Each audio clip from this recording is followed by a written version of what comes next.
Hi മുത്ത. Hi മുത്ത. Oh my God, gas ഇല്ല.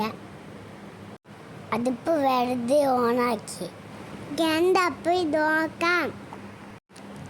കത്തി കത്തി ദിവസങ്ങളെ ഈ അടുപ്പിലെ പച്ചോ എന്തോ വെക്ക. ഹായ്. പോയി ഗോണ്ട ഗോണ്ട മുട്ട പൊട്ടിച്ചം ഒന്ന് എത്തത് എന്താ പൊത്തി പൊത്തി പൊത്തി പൊത്തി.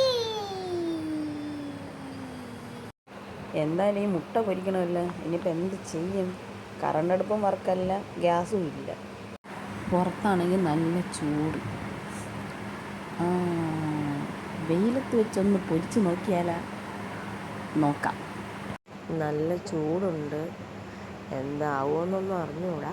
എന്നാലും ട്രൈ ചെയ്ത് നോക്കാം. മുട്ട കഴിക്കണമല്ലോ. അലക്കലിൻ്റെ പുറത്ത് എണ്ണയും തേച്ച് സൂര്യനെ നോക്കി എൻ്റെ ദോശക്കല്ലിരിപ്പുണ്ട്. എണ്ണ ചൂടായി, മുട്ട ഒഴിച്ച് നോക്കുകയാണ്. അയ്യോ, ശരിയാവുമെന്ന് തോന്നണില്ല കേട്ടോ. ചട്ടിയും ചൂടായി, എണ്ണയും ചൂടായി, പക്ഷേ മുട്ട പൊരിയേണ്ട ചൂടൊന്നുമില്ല. അതുകൊണ്ട് ഞാനിത് അവിടെ നിർത്തലാക്കി അപ്പുറത്തെ വീട്ടിലെ ഗ്യാസിൽ കൊണ്ടുവച്ച് മുട്ട പൊരിച്ച് കഴിച്ചു. ചൂടൊക്കെ ഉണ്ട്, പക്ഷേ മുട്ട പൊരിക്കാനൊന്നും പറ്റത്തില്ല. സൈഡൊക്കെ ചെറുതായിട്ട് ചൂടായി വരേ ഉള്ളൂ. എന്തായാലും ഞാൻ ചെയ്ത് നോക്കി, പക്ഷേ ഫെയിൽഡായിപ്പോയി.